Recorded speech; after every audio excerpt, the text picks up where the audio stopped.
Good afternoon. It's Friday, the 20th of June, 2025, just after 1 o'clock. Welcome to UK Column News. I'm your host, Mike Robinson. My co-host today in the studio is Patrick Henningsen. Welcome to the programme, Patrick. Great to be with you, Mike. And journalist Mark Anderson joins us by video link from the United States. Now, later in the programme, I'm going to be covering the assisted dying bill, and both Mark and Patrick have updates on what's been made public from the recent Bilderberg conference. But we're going to begin today with Iran, of course. And Patrick, the situation is not being de-escalated in any way.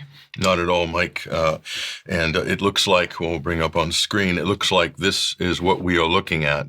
And it gives me much pain to say that, especially since we all have very vivid memories of 2003 and the run-up to the Iraq War, and how much people were shouting and screaming and who knew that this was an absolute scam being run by the Bush and Blair regimes, and yet the governments didn't listen to the people. And for this reason, it's almost like a repeat. But let's look at where things are at right now. So this is what the White House put out just yesterday. So Trump basically saying he's approved an attack on Iran, but's holding off on giving final orders. So basically, the president saying Trump's deciding whether to join in the Israeli strikes on Iran within 2 weeks. So he's saying, I'm deciding over the next 2 weeks whether to jump in or not. But did he approve them or not? Or is he doing it or not? It seems to be ambiguity between the headline in that article and the text you put on screen there. Complete ambiguity. And so this is what we have with Trump. The policy flip-flops and swings every 12 hours, it seems. And who knows what he's going to put on his social media account. So total chaos here. So that's what he's saying. Now, do you believe Trump? I mean, no. Has he built up a rating of credibility with things that he has said and things that he's done? No. I'm going to have to say absolutely not. I don't trust Trump. So this looks like a ruse. And a clue to this may be from the recent post from award-winning journalist Seymour Hersh. We'll bring this up on screen here. What I have been told is coming in Iran, and this is what Hersh has published in the last 24 hours. He's saying here quite clearly, this is a report on what is likely to happen in Iran as early as this weekend. So the window for attacks, according to Hersh, is late evening time, United States, East Coast Standard, up until Monday. And he says, according to Israeli insiders and American officials I've relied on for decades, it will entail heavy American bombing. And he goes on with just another important detail, the longtime U.S. official in Washington who told me that all will be, quote, under control if Iran's supreme leader, Ayatollah Ali Khamenei, quote, departs, a.k.a. regime change. But it's actually much more than that. It actually means dead. It means dead, yeah. Right. Yeah. So when he says they've already attempted to kill him at least once already, the Israelis, and so the Americans believe that they can, quote, finish the job, as it were. And it doesn't end there. We'll just look at this here. When we go back and just check out what has been said, talk among White House planning groups that include J.D. Vance, vice president, of installing a moderate religious leader to run the country.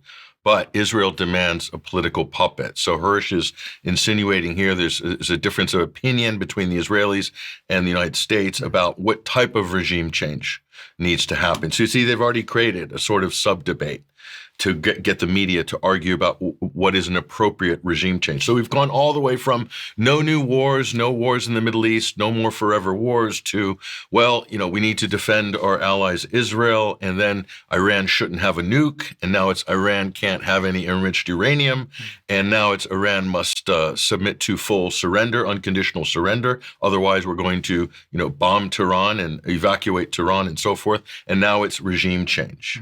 So opinion polls, Mike, on regime change in America are not looking good for the MAGA base. And there's been a lot of talk and things published and commentary to that effect. So there is definitely a split. This is not popular with Trump's base. Not at all.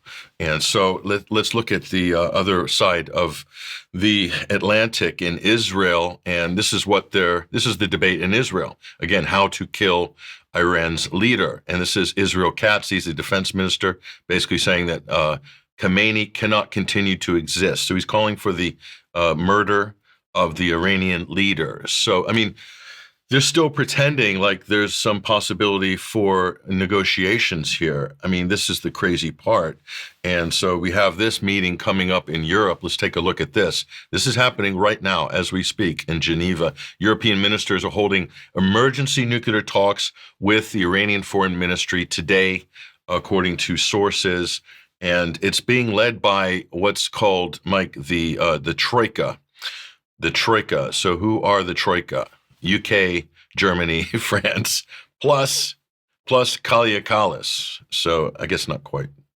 Well, the Europeans, they need 3 presidents. They need a troika, but a troika is 4. So how does that work? Yeah, in Europe, 1 + 1 + 1 = 4. Right. It's not meant to make sense, Mike, but that's what Brussels is all about. So what are the chances of peace between these artful dodgers here, Keir Starmer, Friedrich Merz, who's already basically said, we're here to do Israel's dirty work, and then Emmanuel Macron, who quite frankly doesn't know whether he's coming or going. He doesn't know which way the door swings on a good day. And Kalliakalis, well, she is basically a war hawk.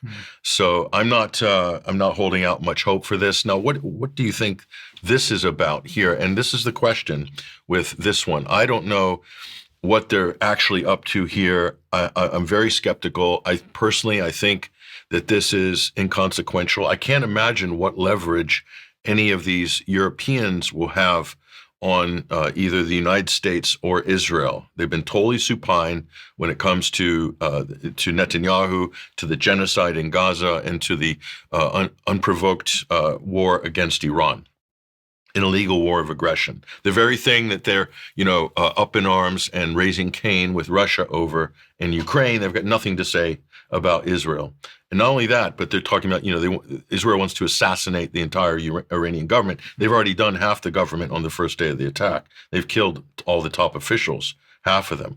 So, I mean, this should be a crisis moment. So the question is, what's Europe going to do here? That's the big question. What can Europe do here? And I'm not convinced. It almost looks like this is a distraction, because you have to remember, they're all working in concert with Israel. All of these people are diehard Zionists. They're totally in the tank with Tel Aviv and Netanyahu, and they can't do anything, I think, to sway Donald Trump. I can't imagine what leverage does Europe have. Europe doesn't have any leverage on this, as far as I can see, and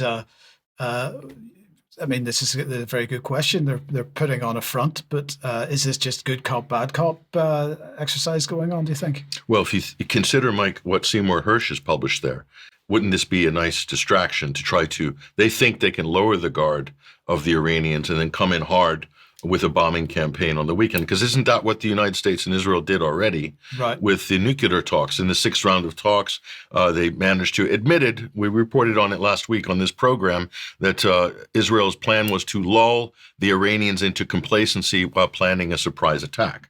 Now, do you think the Iranians will fall for that twice? I don't think so. No. I don't think so. So we'll see where this goes. Now, former labor leader Jeremy Corbyn, Mike, is somebody that could have been prime minister. He was ousted by the Israeli lobby, by the deep state, by the intelligence services, and certainly the United States was part of that effort, along with the Tory party, of course, and Rupert Murdoch, all happily worked together to oust Jeremy Corbyn. Now, he has been doing a lot of interviews, and he's been doing sterling work on the floor of the House of Commons. And I really can't imagine who would be a better leader of the Labour Party at this very moment in time if it's about preserving human life and world peace. Here's a video clip of Corbyn just laying out just one important aspect of this whole story that seems to be missing from the mainstream coverage. Why do you think more hasn't been made of Israel's nuclear weapons? Because fundamentally, the media narrative on most global channels is essentially pro-Israel, despite the genocide findings, despite the continued occupation of Gaza and the West Bank, despite the deaths of, 60,000 and more people already there. Somehow or other, that's now parked, and we're now into what Keir Starmer and David Lammy call legitimate self-defense. Secondly, it was only dragged out of Lamy during persistent questioning from Richard Bergen and myself that he acknowledged that, reluctantly, that Israel actually has nuclear weapons, is not an adherent to the Nuclear Non-Proliferation Treaty or to the Global Ban Treaty. Iran does not have nuclear weapons. How do I know that? Because for once, I believe the CIA when they reported to Congress in March that there are no nuclear weapons in Iran. The IC continues to assess that Iran is not building a nuclear weapon, and Supreme Leader Khamenei has not authorized the nuclear weapons program that he suspended in 2003. Powerful. Corbyn, listen, Keir Starmer, ousting of Corbyn, the imposing of Keir Starmer on the party, it seems like a coup at this point. It honestly does. But what the end was Tulsi Gabbard, that's the Director of National Intelligence in the United States, stating unequivocally in her assessment, the entire intelligence community's assessment in March, Iran does not have a bomb and is not working on a bomb. So that should be the policy of the United States government. But that's not what Donald Trump said when he was doorstepped by a CNN reporter on Air Force One. Listen to this. But how close do you personally think that they were to getting one? Because Tulsi Gabbard testified in March that the intelligence community said Iran wasn't building a nuclear weapon. I don't care what she said. I think they were very close to having it. So where's he taking his advice from? From the DNI or from somebody else? Could be someone else in his ear. Could be Lindsey Graham. It could be the Israeli lobby. Could be Jared Kushner. Or it could just be that's what Donald Trump thinks. And to hell with the intelligence community. He just threw Tulsi Gabbard under the bus. He threw his DNI, who was confirmed by the Senate, under the bus. And they're trying to paper this over in the media to say, oh, there's no daylight between them and all of this stuff. So Donald Trump and Tulsi Gabbard, and this is what Ray McGovern has said here. He says, memo to Tulsi Gabbard, resign. Trump has trashed the last vestige of independent intel analysis. Don't lie. You are, quote, not on the same page. Leave lying to Trump. He knows Iran is not working on a nuclear weapon. Go public. Americans have a right to know this. That's Ray McGovern, head of Veterans for Intelligence Sanity there in the United States. And so this is what the media has kind of dived into this here. And this is what they're claiming anyway. In the eyes of the Trump and some close to him, Gabbard was warning him not to greenlight the Israel attacking Iran. Trump even expressed his disapproval to her personally. The three people said, so three sources close to the author here, the authors of this Politico piece here, and they go on. Gabbard insisted to reporters Tuesday that she and the president are on the same page on Iran. And the persons close to Gabbard denied any tension between her and the president. So that's the public line. What's the reality?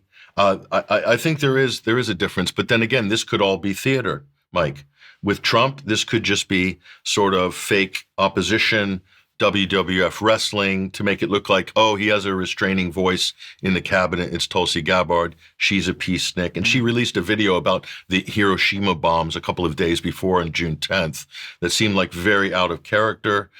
Maybe it's legitimate. Maybe it's genuine. But if it is genuine, she needs to resign. Right. And go public and say, this is wrong. This is going to lead to nuclear war. I mean, that would be the right thing to do for her, seeing that she's been thrown under the bus by her own president. Or she could play it safe, or this is just all theater, Mike. It's all theater. Who knows? Time will tell. Time will tell. And Mark, let me welcome you to the program because something that was announced a few days ago was the sailing of the USS Nimitz. That's true. Good day, everyone. Listeners out in UK column land. Hello, guys. Yes, the USS Nimitz, about a 50-year-old aircraft carrier, reportedly is going to be rerouted from Asia to the Middle East.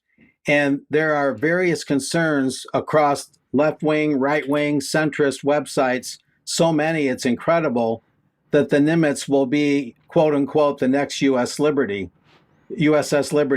And the thinking is that it's an old ship being prepared for being decommissioned, which evidently will cost up to $1 billion to fully tear down because it's a nuclear-powered ship. And so the thinking is that why not put this derelict out there?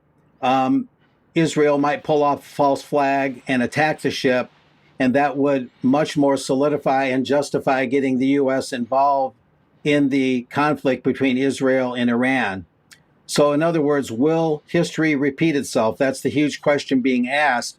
And it's ironic that this came out right about the time that my interview with Phil Turney, the USS Liberty survivor, was released on UK Column News. And we're showing that screen here, the screenshot from the article, the interview that's now posted at ukcolumn.org. And we can listen here momentarily what Phil had to say about why he felt that the USS Liberty was attacked, what the ultimate motive was, and then relate that again to some of the theories and concerns about the Nimitz. So let's go ahead and go with that. It's incredible to me, given what you described, that they can still try and claim that this was a case of mistaken identity when we both know better, as do your fellow survivors, and that evidently, and correct me if I'm wrong, they wanted to sink the Liberty and blame it on the Arab forces during that 6-day war in the Mediterranean. That was the evident goal, correct? Yes, that was the goal, Mark. And we were probably set up a year in advance to have this happen.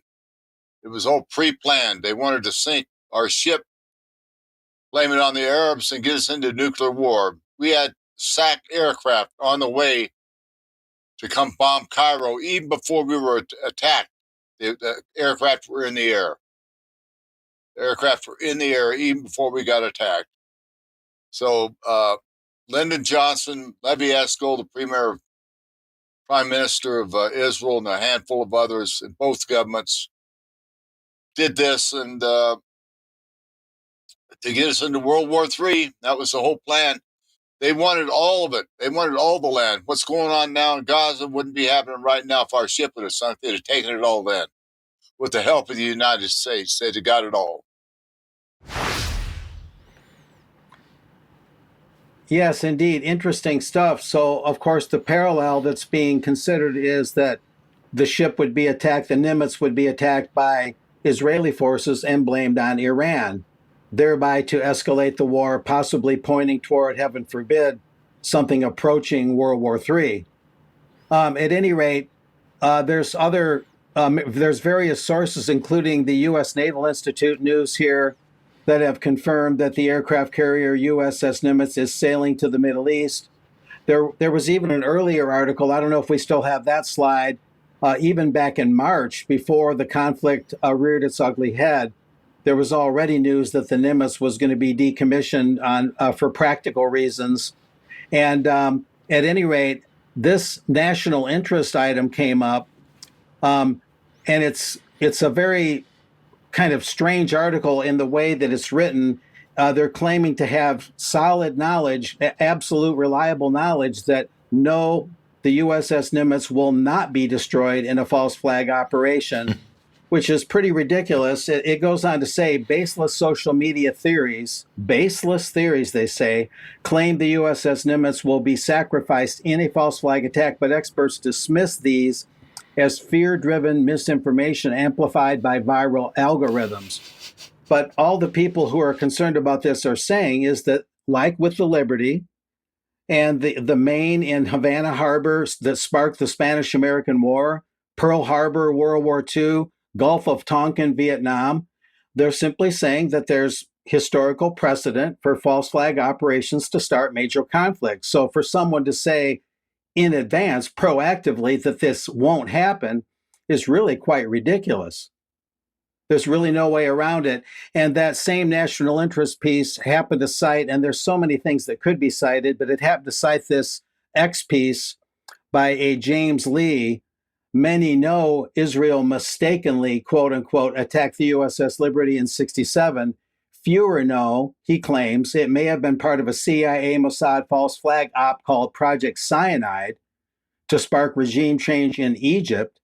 With the USS Nimitz headed to Iran, you have to wonder, is history repeating itself? So that's the widely asked question right now, guys. Not a ridiculous question at all, as the national interest so wrongly implied, but a very important thing to pay attention to. And it's just ironic this came out right when my interview with Phil Turney came out, which, by the way, is getting a lot of reads right now, probably more than it normally would have received. So that's good news in that sense. So back to you. Thank you, Mark. Yeah, the question is, can they actually, even if they had this planned, can they actually pull it off now that this conversation is happening quite as publicly as it is? I hope it would make a difference if indeed that is one of the sort of nefarious plans in the back pocket of these two bad actors, the United States and Israel, also Britain and its allies too. We can't leave NATO out of this. But right. So where's Russia on all this, Mike? That's the question. Russia has vested interests in Iran. They have strategic partnerships, economic plans together. Vladimir Putin is irate. He's doing shuttle diplomacy. This is a take from a meeting which happened just in the last 48 hours. This is Vladimir Putin talking about Russian specialist scientists that are currently working at the Iranian nuclear sites. Listen to this. И были эти контакты. Я думаю, что завтра, послезавтра будут. Мы продолжаем наши отношения. Это первое. А второе, я уже об этом сказал. Наши специалисты работают в Бушере. 250 человек. И еще командированные. Общая численность может достигать 600.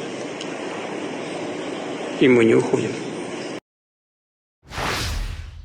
And just to clarify, Patrick, he's talking about 250 there at the moment. It could be 600 in the future, but we're talking about civilian nuclear research here, and nobody has ever suggested anything except for, of course, Britain, the EU, and the United States. Not research, engineers who are building, working on the maintenance and building of the reactors, because it's an Iranian joint project. So Russia's not happy. They've got a contract with the Iranian government, and basically he's saying they're not going anywhere. So he's kind of throwing down the gauntlet. He has made private communications with the Israelis. Let's take a look at this. Just to reiterate where Vladimir Putin stands here, we'll bring this up. As you know, Russians picked up where the Germans left off in Brochure. Our specialists work there, more than 200 people. We have an agreement with Israel that they will not be targeted. Okay. So, I mean, do you trust the Israelis? I don't know in this case. Given Iran's plans to develop a peaceful atom, we could continue working together and help them in this. We discussed it with the Israelis and the Americans. We could fulfill Iran's needs and thus lift Israel's concerns. Well, they already did that. Following the U.S. withdrawal from the JCPOA, Iran nuclear deal, a perfectly good deal that Trump tore up because he was instructed to tear it up by the Israeli lobby. It's as simple as that.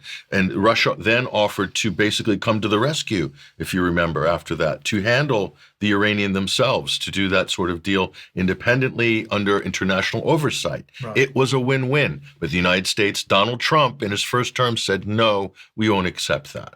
There's going to be no deal. And they continue to put sanctions on Iran, at the same time also increasing sanctions on Russia. That was Trump 1.0. So that's where things stand there. So who knows? I mean, this is a very, very delicate situation for the Chinese and for the Russians, but I don't think they're able to intervene militarily at the moment. That's just way too dicey, but they can help in terms of supply. And I certainly... So you don't see this as an effort to bring Russia, effectively bring them into a second conflict and weaken them in Ukraine, for example? No, I don't think so. Although Russia could strategically put assets in Iran as a marker, much like they did with Syria, limited assets. But already they're in the driving seat in Ukraine. Right. And if the U.S. attack Iran, they can kiss Ukraine goodbye. It's over at that point. Russia's already moving in heavy on Odessa. We'll see how that goes. But so this has also brought up the debate in the United States, Mike, about the United States' relationship with Israel, the Israeli lobby's relationship with congressmen and senators. And there was an interview with Tucker Carlson and Ted Cruz. Ted Cruz is the Zionist in the Senate. He is the arch Zionist. He's also the right hand of President Trump. He's also a Bible-thumping evangelical, okay? Tucker, I mean, this is the most extraordinary interview. He really put him on the spot on, the Israeli lobby, IPAC. Why is a foreign lobby not registered as a foreign agent? And Cruz was just doing evasive action, rearguard action, the entire interview. It was a beautiful interview by Tucker Carlson here. We'll bring Ted Cruz up on stage. We'll call this Tucker versus Ted Cruz. And Candace Owens, a popular conservative commentator and YouTuber as well, she released just a short on her YouTube channel that kind of sums this up, and it's absolutely extraordinary. It includes a small clip from the Tucker Cruz interview. Let's listen to this. Where does my support for Israel come from? Number one, because biblically we're commanded to support Israel. But number two... Well, hold on. I'm not holding on. Hold on. You're a senator, and now you're throwing out theology, and I am a Christian, and I am allowed to weigh in on this. We are commanded as Christians to support the government of Israel? We are commanded to support Israel. And what does that mean, Israel? We're told those who bless Israel will be blessed. But what? Hold on. Define Israel. This is important. Are you kidding? This is a majority Christian country. Define Israel? Do you not know what Israel is? That would be the country you've asked like 49 questions about. So that's what Genesis, that's what God is talking about. The nation of Israel, yes. And so is that the current borders, the current leadership? He's talking about the political entity called Israel? He's talking about the nation of Israel. Yet nations exist, and he's discussing a nation. A nation was the people of Israel. Is the nation They're the descendants God's of referring Abraham. to in Genesis, is that the same as the country run by Benjamin Netanyahu right now? Yes. It is. And I'm really happy he said that, because when you hear it, you realize how ridiculous it sounds. Even if you're not following the theology, if you don't identify as a Christian, you realize that you have a senator that is sitting across saying that his number one reason, he didn't say one of the reasons, he said my number one reason that I support Israel is because the Bible commands me to do so. And just so you know, the Bible does not command, and this is what Tucker Carlson is getting to in that clip, it absolutely does not command you to support the modern state of Israel. Like Genesis is pointing to the modern 1948 created state of Israel, and you must support it, despite the fact that it is very much involved in what can only be described as demonic behavior since its creation, right? And so you're going to ignore every other biblical passage. You're going to misinterpret this one. It's a dispensationalist heresy. Dispensationalist heresy, which was factually funded by the World Zionist Congress. And we can do another episode on that as I present to you guys all of the evidence that what it guided the notations. This really stems from the Schofield Bible, the heresy of the Schofield Bible. Schofield himself was an absolute fraud who got funded and was overseas and alleges that he wrote all of these notes in the Bible and is telling people how to read their Bibles. The first time that notations were put underneath the passages. So this is what Genesis says, and this is what it means. And this is how this heresy arrived in America. Then somehow this guy is able to, it becomes the most printed book, and Oxford Press gets behind it because like a random pastor. You get the idea here. It was very much a funded effort to have Christians misunderstand the Bible. And Ted Cruz is one of these Christians. This is extraordinary. So this really takes the mask off. You can see a religious fanatic, Ted Cruz, saying the Bible commands him and all Christians to support Benjamin Netanyahu and the state of Israel. So according to Ted Cruz logic, Mike, if I, let's say, had a son, I named my son Jesus, does that mean the Bible commands all Christians to worship my son as the Son of God? I mean, it's just utterly ridiculous. I think that should you have a son and call him Jesus, that he would be more closely related to the Christian Jesus than the current state of Israel is to any biblical entity. But I mean, it's just ridiculous. It's the literal translation or subjective translation and perversion of religious scriptures and texts. And that's the problem with extremist fanatical Christianity, Zionist Christianity, and that's the problem with extremist fanatical Zionism. So that's why they go together so perfectly. How can this be forming policy, foreign policy, war policy? I mean, this is, I dare say, this is biblical, but the level of deceit, the lying, the support for a genocide has nothing to do with the teachings of Jesus Christ, in my humble opinion. Right. But that's just me. Maybe you have a different opinion. Feel free to weigh in the chat box. Okay, and that takes us to House Republicans, Democrats moving to limit Trump? Is that actually going to happen? Well, this is an ongoing effort. We've got a number, over 30 co-sponsors, I believe. This is Ro Khanna and Thomas Massie, a Democrat and Republican, a joint effort here to basically stem the tide of this executive branch of Donald Trump. And this is what Thomas Massie tweeted here. Most Americans do not support U.S. involvement in Israel's war against Iran, which begs the question, why doesn't more of Congress oppose it? Literally no one campaigned on another war in the Middle East. So this is true. Well, this is a gap between the public, Mike, and our elected leaders. Once again, we see this strange phenomenon where the public doesn't reflect, their views aren't reflected in the leadership here. And in America, the answer is right here. This is basically the explanation here. The 2024 election was clearly not won by the Republicans or Trump. It was won by AIPAC. Israel won the 2024 elections. You see the black dots in the middle? That's AIPAC. You see the Republicans in the blue, or in the red, and the Democrats in the blue. Those are the two parties. So you have a giant Israeli uniparty owned by the Israeli lobby, and they spent hundreds of millions of dollars to get those black dots. Trust me on that. So that's the issue there, Mike. So I mean that's about all we have to say on this topic as well. And yeah, I mean we can throw up here the map of the Middle East, and these are all U.S. bases within firing range of Iranian rockets. And those will all become targets if the United States decides to bomb the Iranians this weekend. And if that happens, all bets are off. How are you going to be able to contain this conflict? I'm not sure. But I don't know, do we have time for the... No, we'll keep the Tony Benn video until extra, if that's okay. Okay, well, if we have time, sure. Yeah, it's former MP Tony Benn, the great Tony Benn. Yeah. Yes, okay. Well, this week, then, the Royal United Services Institute held their land warfare conference, and they'd had keynote speeches from Secretary of State for War, John Healey, and Chief of the General Staff, Sir Rolly Walker. We're allowed to know what these two said, which can be boiled down to Russia, Iran, kill them all. That's basically what they said.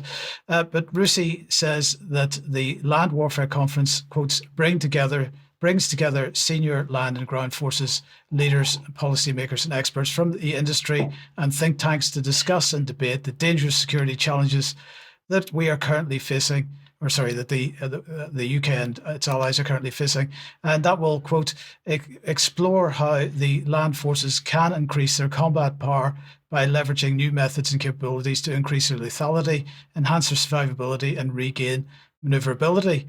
So the question is, what are these new methods? Well, AI, of course, is right up there, and so it's perhaps no surprise that the so-called gold sponsors of the conference include Helsing, a defense technology company providing cutting-edge software and artificial intelligence to protect democracies. That makes it sound really great, doesn't it? And Palantir, the world's leading software platform, these are their words, for data-driven operations and decision-making. Their silver sponsors include ARX Robotics, which focuses on the digital transformation of land forces and the development of autonomous unmanned systems. And bronze sponsors include Stark, a, quotes, technology-driven defense company delivering the systems that Europe and NATO need now, including unmanned systems that are designed to meet the realities of modern conflict, AI-enabled, software-defined, and ready for affordable production at scale. But as the Times reports here, RUSI was forced by the Starmer regime to issue a statement on reporting restrictions in place at the conference. So speeches from John Healey and Rolly Walker, as I said, were allowed to be reported upon. But speeches, for example, by Air Chief Marshal Sir Richard Knighton, the Chief of the Air Staff, who's expected to become head of the armed forces, and General Sir Jim Hockenhull, the head of Strategic Command, could not be made public. There were no restrictions on reporting on military leaders from foreign nations. So that meant that if people were on a panel with a UK-based military leader, everything could be reported about what that panel said, except for the UK guys. It's quite incredible. Now, this has been described as unprecedented interference from Downing Street. And RUSI said in an email that they sent out on Monday, quotes, "We wanted to clarify a late change in reporting rules relating to speakers from the British Armed Forces, which differ from those which have been applied in previous years, and which also differ from the printed brochure. The majority of speeches and panel appearances by British personnel will not be for reporting, whereas those by individuals from foreign militaries will be. So this, as I say, absolutely unprecedented censorship of what is effectively, okay, you've got to pay to buy a ticket to it, but it's effectively a public event, and it's normally widely reported on, and they normally stream or at least make recordings of the speeches and put them out afterwards. Why is the British regime doing this at this stage? This looks very much like because they are preparing for war, and they don't want some of the comments from some of these military leaders becoming public. And corporate defense contractors. So the merger of government and corporate interests. This is just fascist behavior, and I'm not saying that flippantly. Right. It is what it is. So why Chatham House rules? If we're just talking about the quote defense industry, well, it's not the defense industry. It's the offense industry. Absolutely. Okay, if you like what the UK column does, please head over to the UK column website and click on the box at the top of the page for helping us out. Your help is absolutely needed and very much appreciated. And thank you again to everybody that is a member, has joined again recently or joined recently. We do need your support. Please continue that if you possibly can. Tonight at 7 p.m, the weekly banter with Charles, myself and Jerm will go out on the usual live stream places, and we're talking about immigration and national identity tonight, so that's potentially controversial. A reminder of the date for your diary, which is Saturday the 18th of October for the next UK column on location event in York. Health is a topic, or health-related topics will be the main theme, and you'd be very welcome to come along to that. Tickets will be on sale very soon. We will have more details of this shortly. The Sounds Beautiful Festival is taking place next weekend in Wimborne in Dorset. UK column will be there. And I'm glad to say that the Facebook competition has been won for 2 free tickets to that. And the winner is Mattman on Facebook. So I'm sure the guys will be in touch very shortly to help you out with that.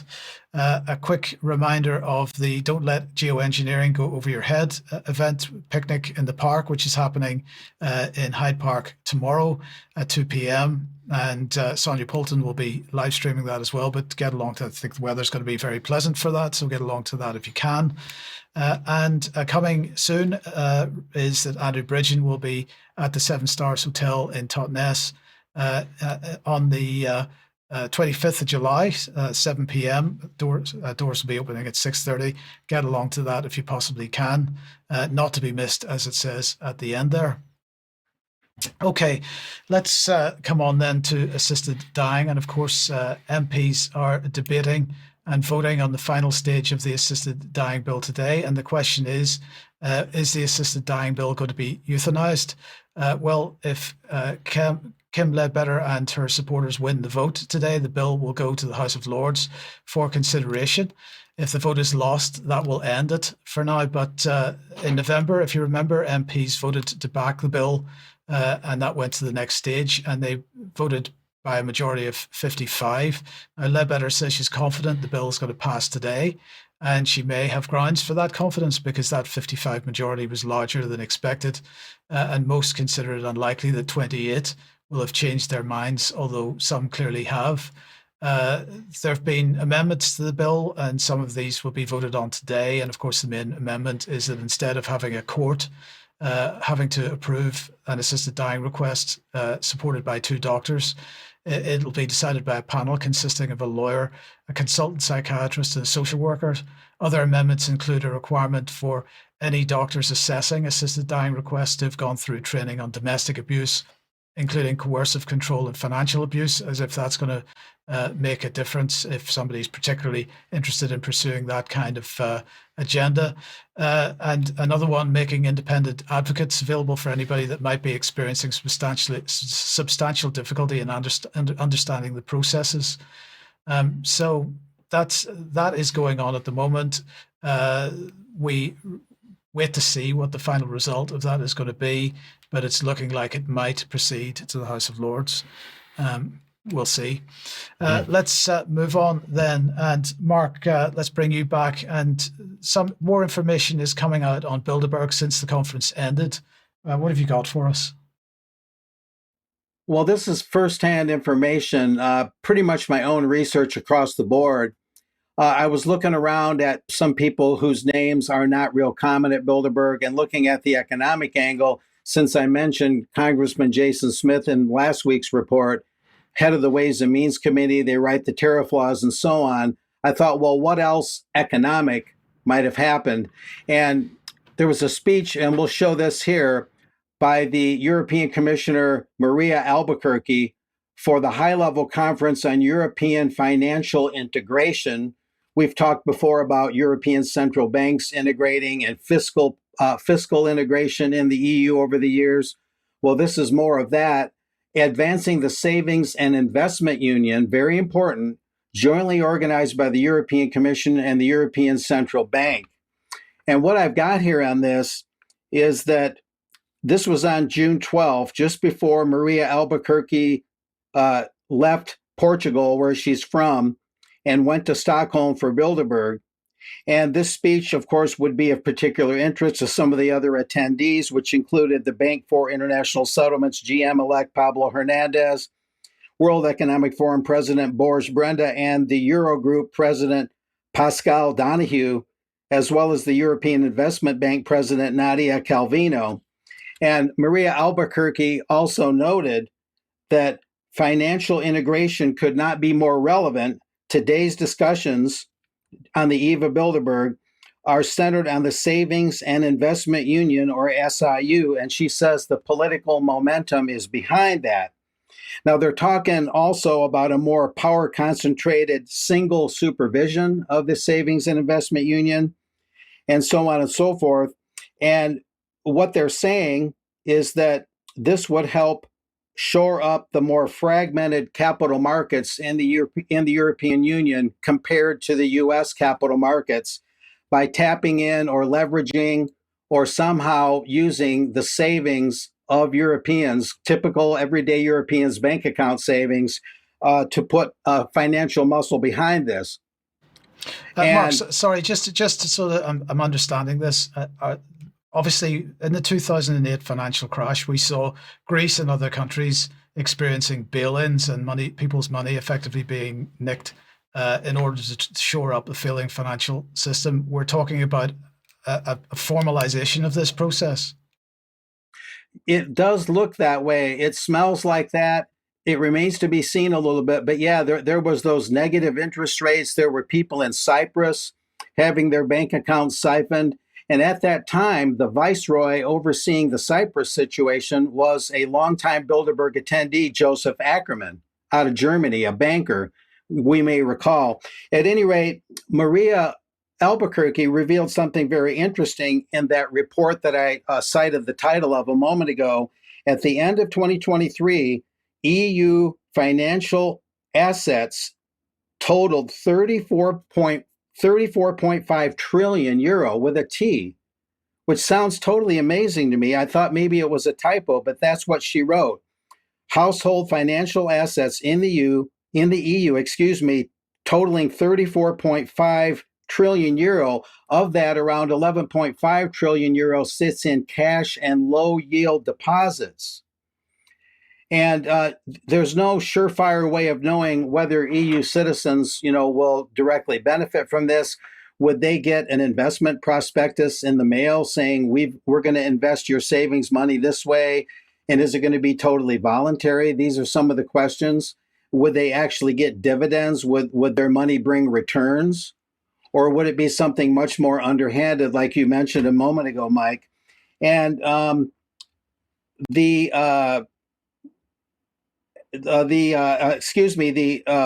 publication GIS Reports, which is more or less an impartial journal, also expressed some concern about this, as highlighted in the European Commission's competitiveness compass.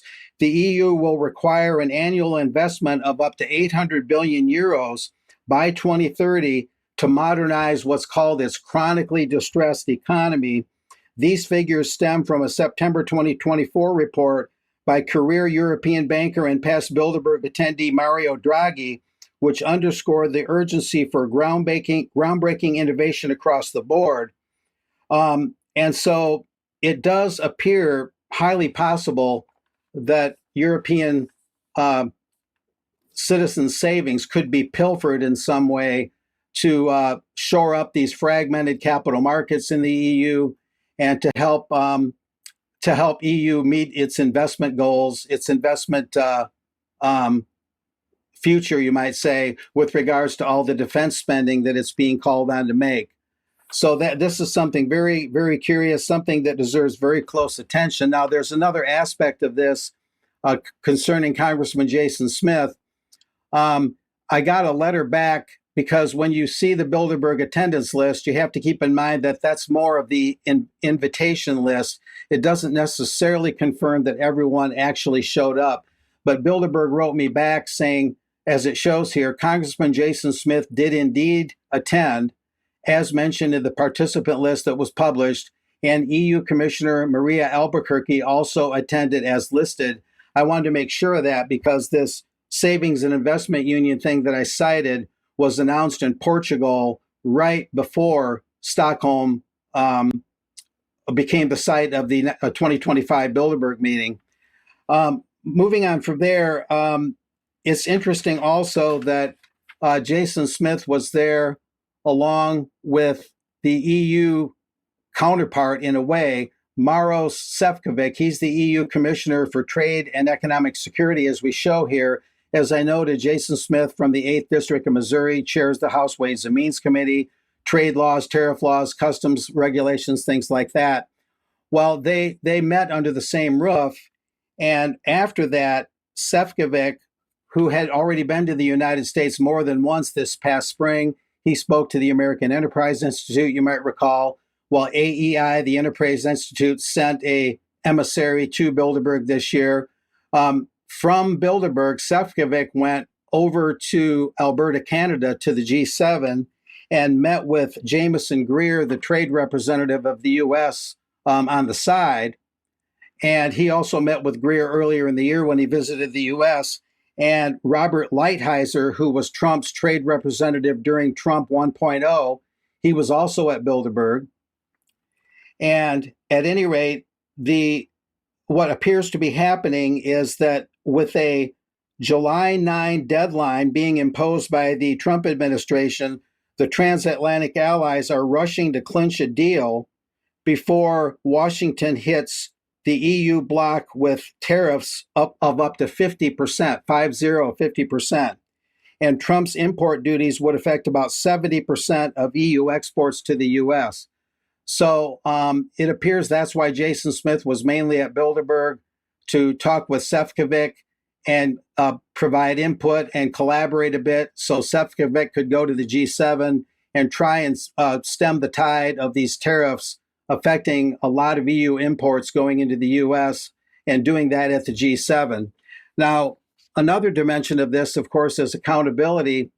And Jason Smith, I did a pretty in-depth search. There seems to be no indication that any of the Missouri media, either newspaper or broadcast, they appear to have no idea that their beloved congressman went to this elite confab in Stockholm known as Bilderberg. And something like that happened in 2018, which is the last time I was in the UK. John Hickenlooper, the Colorado governor, went to Bilderberg, and he got cited by the State Ethics Commission.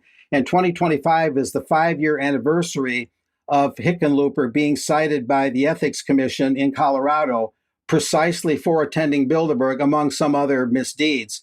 And here's a little bit of what that report had to say. Hickenlooper had paid $1,500 for travel and lodging, but he also enjoyed luxury accommodations that were far beyond that cost. He should have realized that he was receiving a gift from Fiat Chrysler, the sponsor. There's one other call-out quote from that report, if we might show that.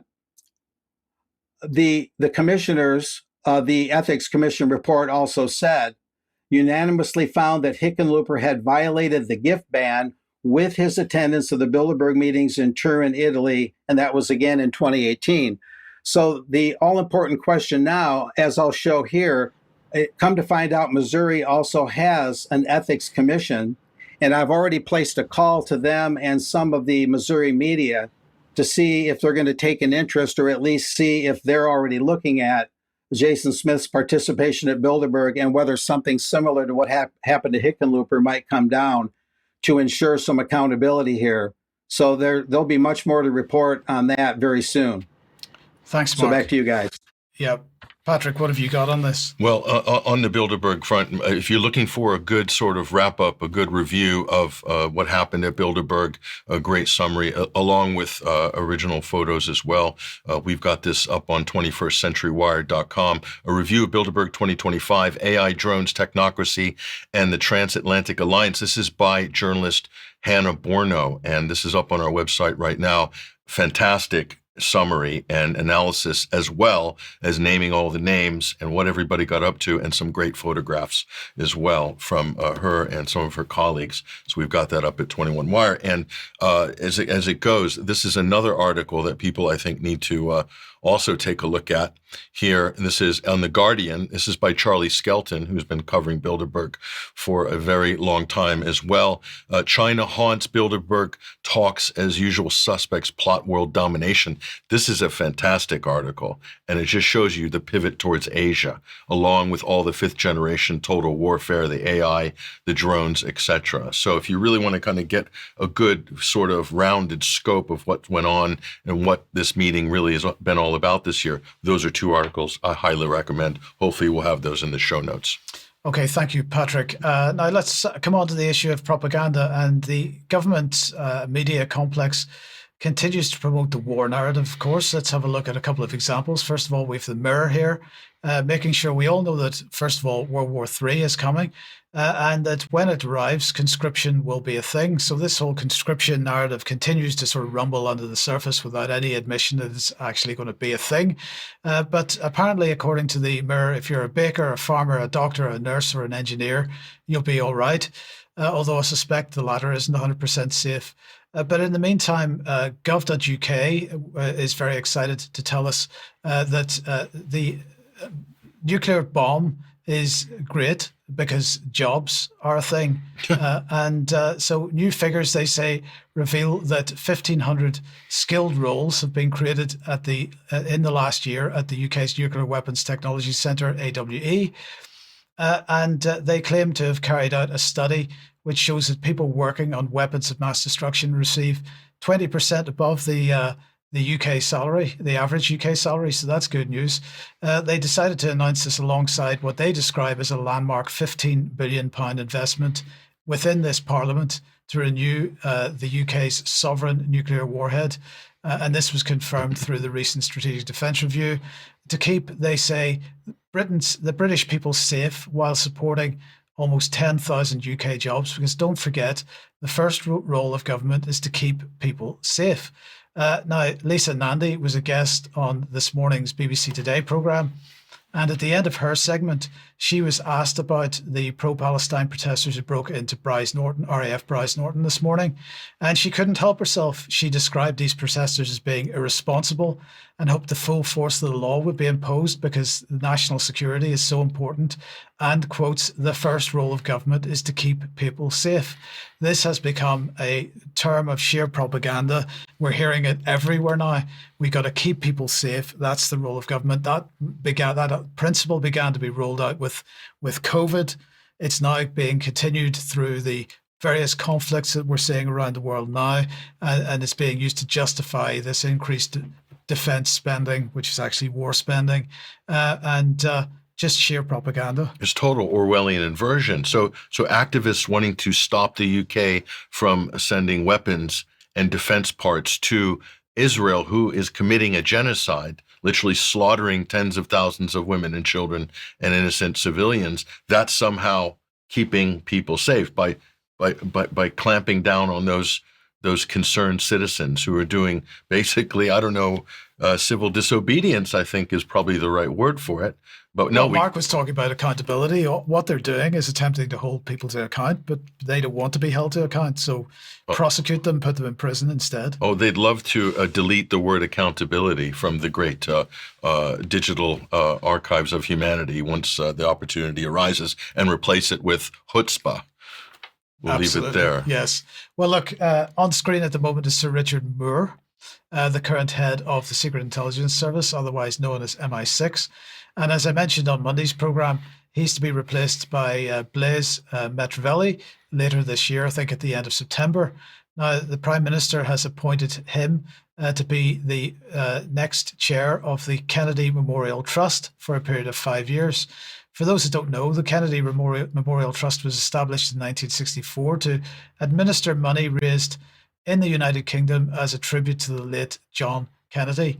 Whatever Britain's role was in his death, maybe it's some kind of exercise in trying to absolve themselves of responsibility in some way. But anyway, part of this fund was used to create and maintain the Kennedy Memorial Site at Runnymede, and the rest is used to provide Kennedy scholarships, which enable British postgraduate students to study at Harvard and at Massachusetts Institute of Technology.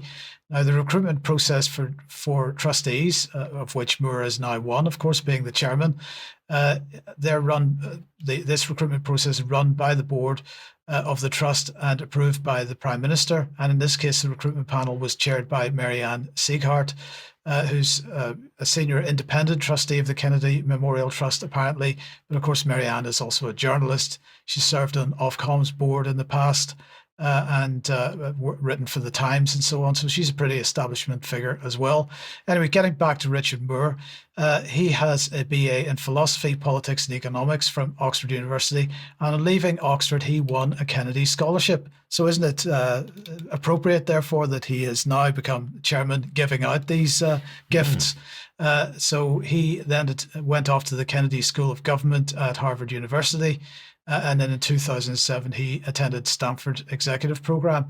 So, Patrick, what is this? Is this a UK equivalent of the Rhodes Scholarship Program, Deep State in Action, grooming its next generation? Is that what this is all about? Yeah, or the Chevening Scholarship Program run by the British embassies overseas, or the British Council. Yeah, that's exactly what it is. It's a career path. And by putting the head of intelligence in charge of that program, that's talent spotting, grooming, and getting people prepared for a position in the deep state. So maintaining the transatlantic Anglo-American shape that is represented in confabs like Bilderberg and others. So that's exactly what it looks like. Yes. Okay. Well, let's leave it then with this story, because I mean everybody has seen the headlines over the last couple of days as we've been experiencing relatively warm temperatures for the UK at least. But you know, the BBC here is typical. Temperatures to hit 32°C again as heatwave grips UK. Now, this article, if we're talking about war propaganda, this is absolute climate propaganda, because if you read through the text of this, it's got the usual stuff about wildfires, about how we're all going to die and so on. And although the headline is a little less sensationalist than others, it's absolutely reinforcing this propaganda narrative. So look, let's look at this then. This came out from Sky yesterday. Amber Heat health alert issued across England with rise in deaths likely. Read more, right? And now I strongly recommend everybody goes and looks at this Twitter thread. If we just put that back on screen, I'm going to show a couple of the responses to this, but this is just two of the more polite responses. So here's one. Nobody's going to die from 30 degrees heat. Calm down. Fair point. And another one here. Not gullible enough to read more. It's summer, you worthless idiots. And those were the politest of what is on. There are hundreds and hundreds of replies on that, basically telling Sky News to wise up. Because highs this weekend, Mike, 24. I just checked the weather report. Where are they getting this 32 for this weekend? Or is this sometime in the unknown future? Is that no? I think there's probably a couple of places around the country where the temperatures have been a little bit higher. But even so, the British people spend hundreds, if not thousands, of pounds every year getting out of this country to go to Spain, to Portugal, to Greece, to experience 30-degree temperatures. Yep. And so they don't die in the process.